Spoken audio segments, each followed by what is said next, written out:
Bonjour, ici Marc Vachon. Bienvenue à cette première émission balado sur le stress. Je suis en compagnie de Marie Bérubé.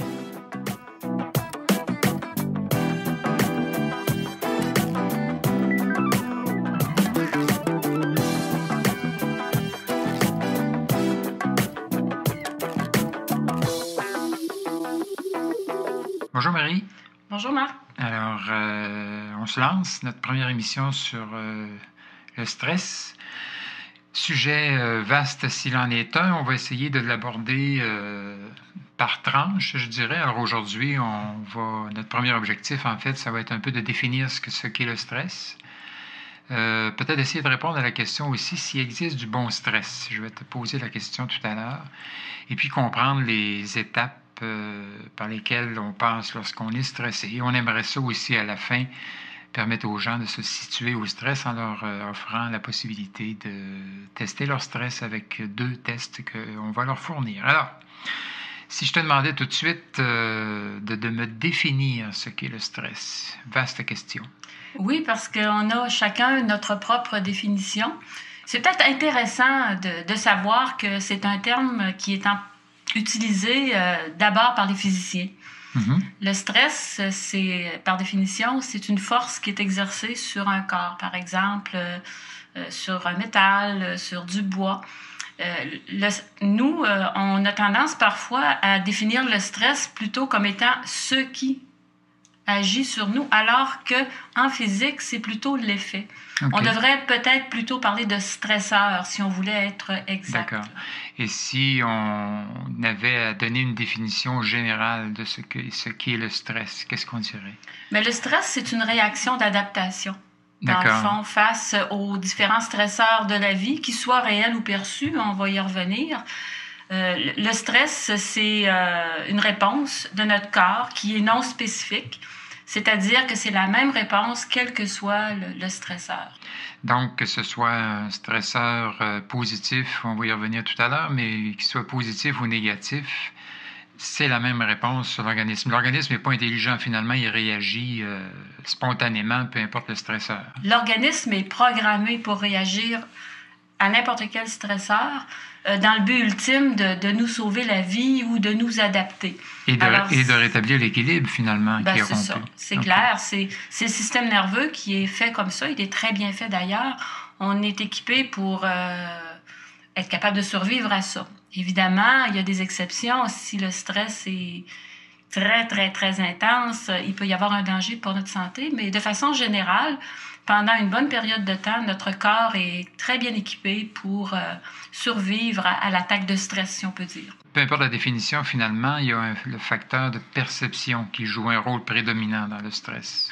C'est clair, parce que le cerveau ne fait pas vraiment la différence entre ce qui est réel et imaginaire. Mm-hmm. On se rappelle tous avoir passé des nuits blanches à imaginer le pire pour un proche ou à penser à une entrevue de sélection, alors que la situation réelle pourra être tout à fait différente ou ne sera peut-être même pas.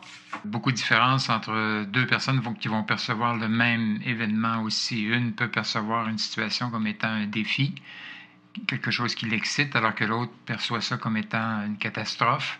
Dans le fond, la différence, c'est pas dans la chose elle-même qui est perçue, mais dans la façon de percevoir les choses, c'est ça? Vraiment, c'est dans la perception, la manière dont nous, on la voit. Ça devient une réalité pour nous, alors on va réagir comme si c'était vraiment une catastrophe ou un très grand plaisir. Qu'est-ce que ça veut dire quand on dit le cerveau fait pas vraiment la différence entre le réel et l'imaginaire?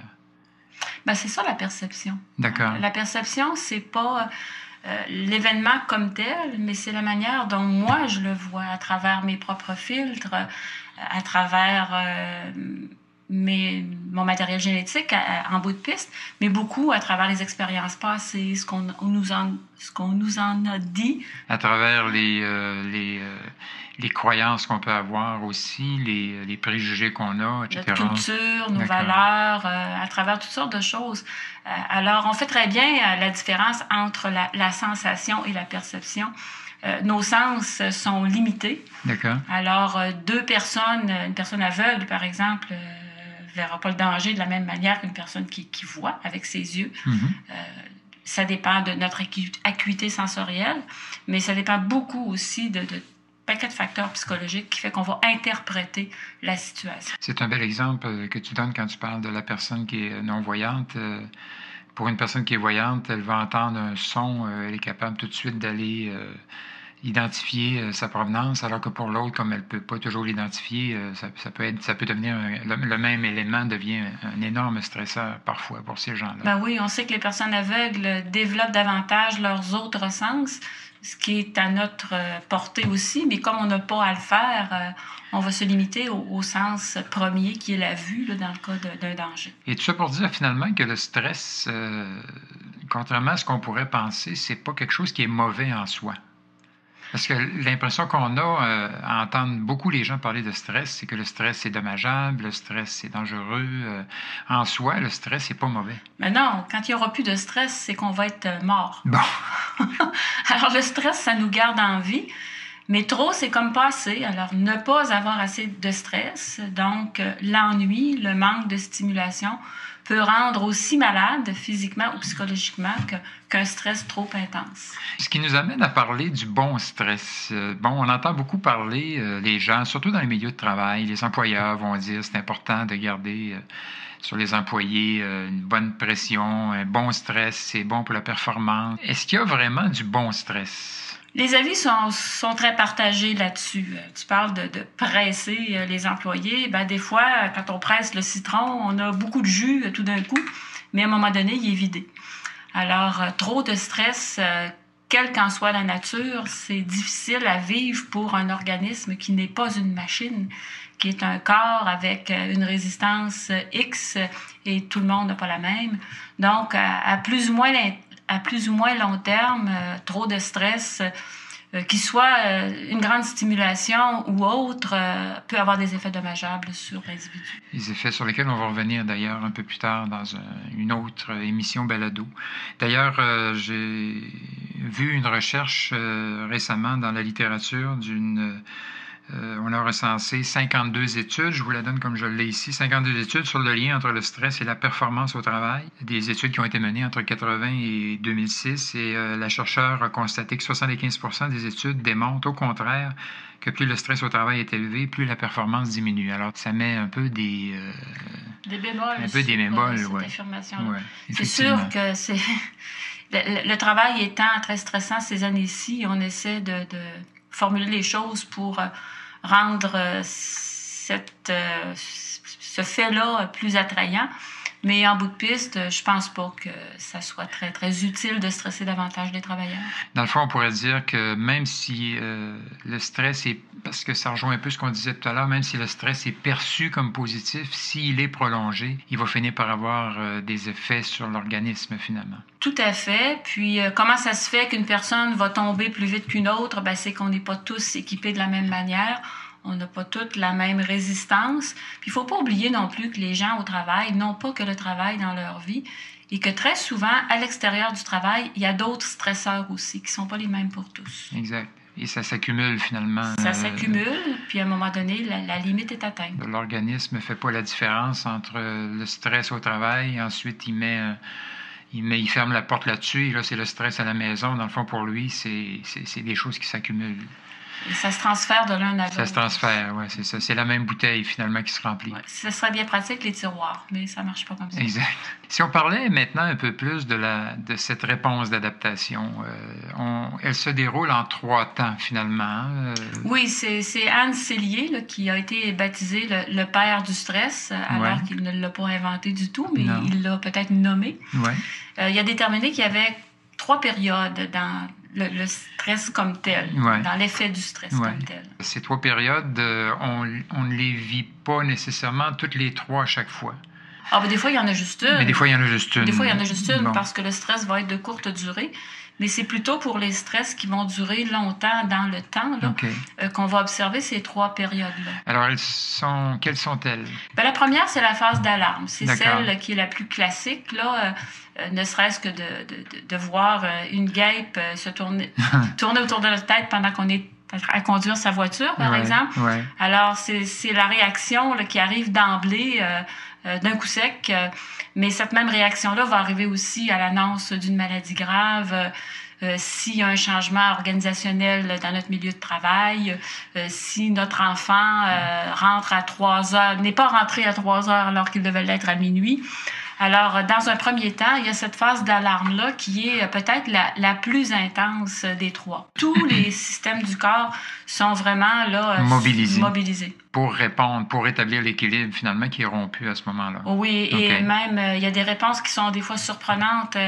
Une personne de 90 livres pourrait être capable de soulever une grosse moto pour dégager quelqu'un qui est pris dessous, alors que cette force-là serait complètement absente sans le stress. Exact. La deuxième, c'est la phase de résistance. D'accord.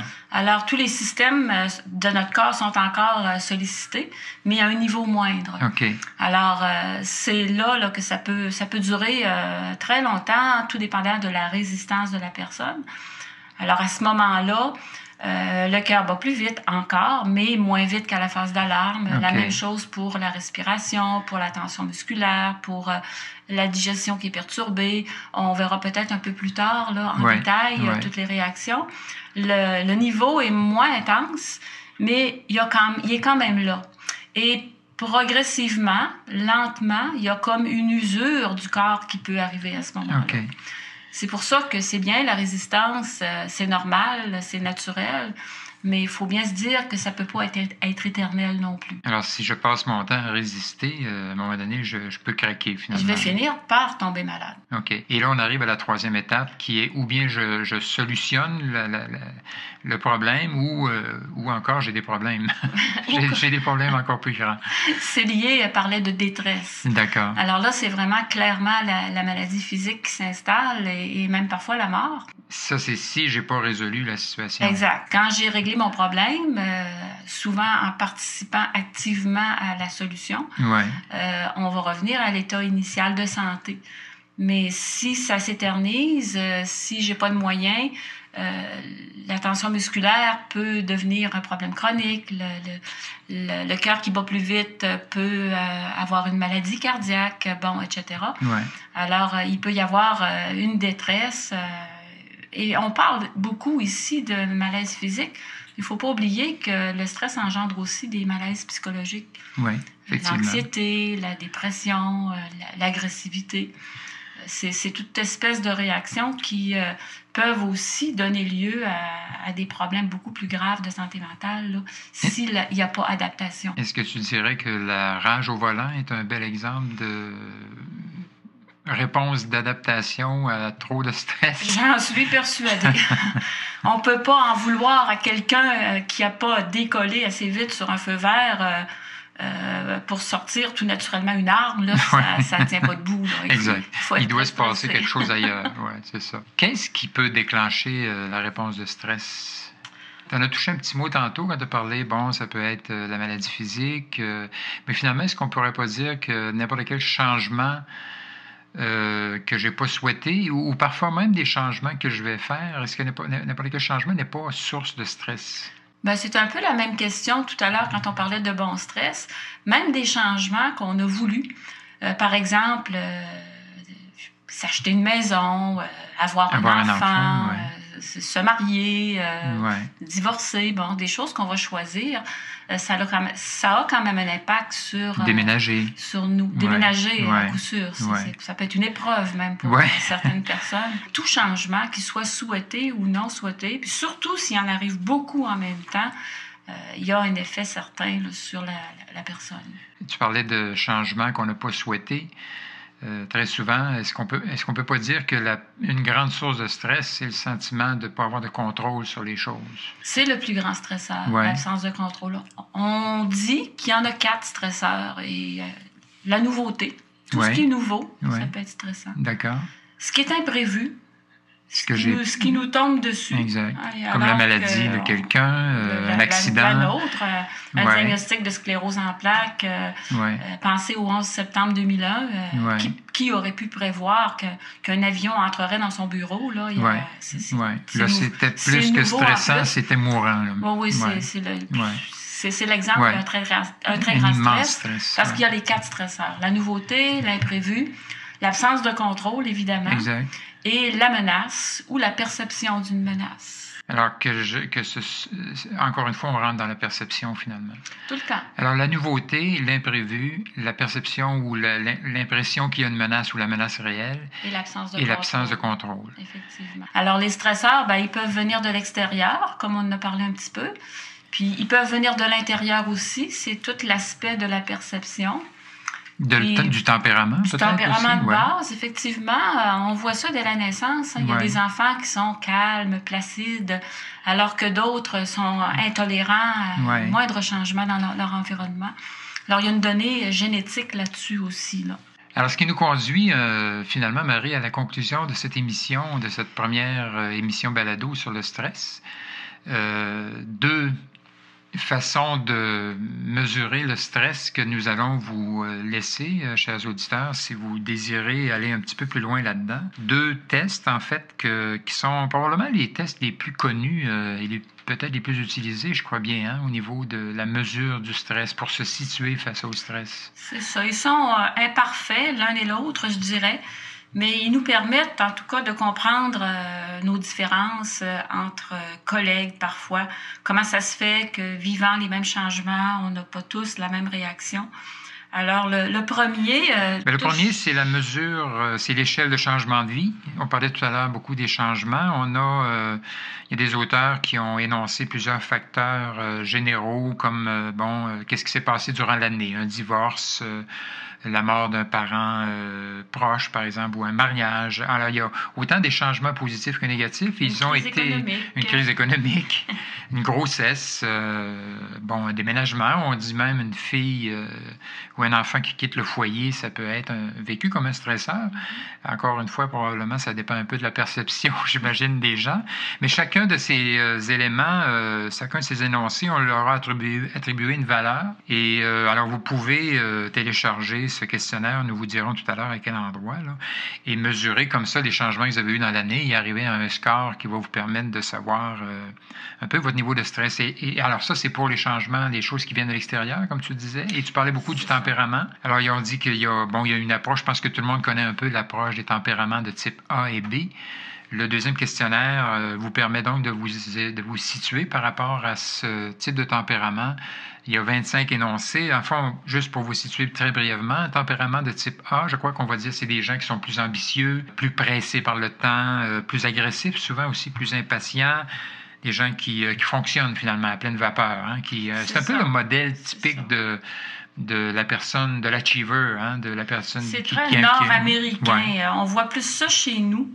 Alors que le type B, on le dit plus zen. Alors, il y en a aussi chez nous, probablement autant. On dit que les types B sont plus préoccupés de la qualité de vie. C'est ça. Ils contrôlent mieux leur vie, d'ailleurs. Ils sont plus calmes, souvent, réagissent moins plus positifs, plus réalistes. à l'imprévu. Bon. Alors, ils ont un tempérament qui favorise beaucoup l'aspect méditatif, par exemple. Une bonne philosophie de vie. Oui, c'est ça, prendre la vie du bon côté, finalement. Plus facilement. Exact. J'imagine qu'on n'est pas en train de dire qu'il y a un tempérament qui est mieux que l'autre, mais par rapport au stress, je pense que c'est clair que les stratégies des gens de type B aident sûrement à faire face aux situations, alors que les stratégies de type A aident probablement aussi à avancer les choses, à faire... Ce qu'on peut dire, en tout cas, c'est que statistiquement, il y a moins de crises cardiaques chez les B que chez les A. Alors, si vous êtes de type A, tenez-vous-le pour dit. Et il y a Nicole Côté, la psychologue, qui met aussi à l'autre bout de l'échelle une personnalité de type C. Le test ne le mesure pas, mais elle parle de ce qu'on appelle les faux calmes, c'est-à-dire que les gens qui gardent tout par en dedans, comme le petit canard. Oui, exactement. Le petit canard qui a l'air tout calme sur le dessus, mais qui pédale en dessous. Exact. Marie, je te remercie beaucoup.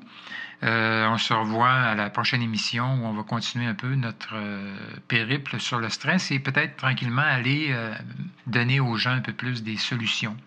Oui, parce que ça serait intéressant de conclure aussi en disant que des stratégies, ça s'apprend.